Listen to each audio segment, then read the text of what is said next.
हाँ, बकवास पर आपको खुशामदीद। तेरा वादा ड्रामे की अगली किस्त में आप देखेंगे कि अपने फरमाबरदार बेटे शहीर को अपने सामने इस तरह बहस करते, जायदाद के लिए लड़ते देख अली की माँ को बहुत दुख होता है और वो चली जाती है सैम के घर इसे बातें सुनाने के लिए।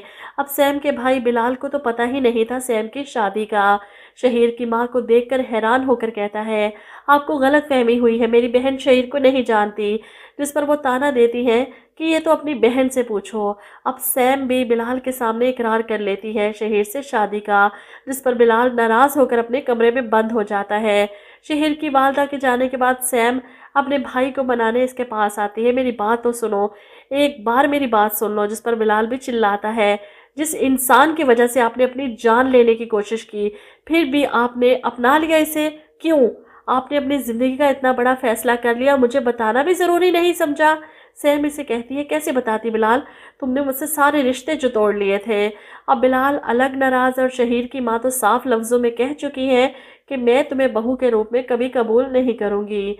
वहीं दूसरी तरफ शहीर को जब पता चलता है तो वो गुस्से में अपनी माँ के सामने जाकर खड़ा हो जाता है। क्यों गई थी आप सैम के घर? अगर मैं अपनी मर्जी से शादी करना चाहता हूँ तो क्या मसला है आपको? वहीं नगीन भी वापस ससुराल जाने के लिए घर से निकल रही है तो इसकी माँ इसे रोक देती है। बेटा, मैंने तुम्हारे भाई से कह दिया है कि शहीर को खुलाकर नोटिस भेज दे। ये सुनकर नगीन फौरन मना कर देती है, अम्मी ऐसा नहीं हो सकता, मैं शहीर से खुला नहीं लूँगी, मैं घर जा रही हूँ, इतनी आसानी से अपनी जगह नहीं छोड़ने वाली।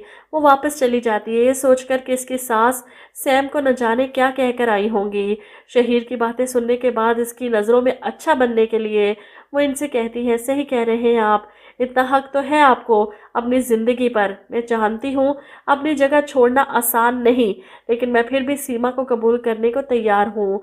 वहीं रेहान भी मुल्क छोड़कर जाना चाहता था, अपनी खाला की तकलीफ़ का सुनकर हॉस्पिटल आ गया और यहाँ पर रुक गया। सारा से बात करता है जो इसके यहाँ होने से परेशान भी है कि अली को अच्छा नहीं लग रहा, आप चले जाए यहाँ से।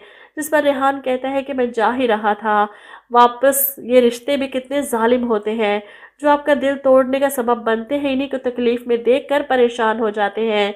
खाला ने जो कुछ भी मेरे साथ किया मैं वो शायद कभी नहीं भूल सकता, इसलिए मेरी ज़िंदगी में तुम्हारी जो जगह थी आज भी तुम उसी जगह पर हो। ऐसे में वहाँ अली आ जाता है और इन दोनों की बातें सुन लेता है। अली को देखकर जहाँ रेहान खड़ा होता है वहीं सारा भी डर कर पलट कर इसे देखती है। अब अली की गलतफहमी तो मज़ीद बढ़ जाएगी कि रेहान की सारी बातें सुनकर।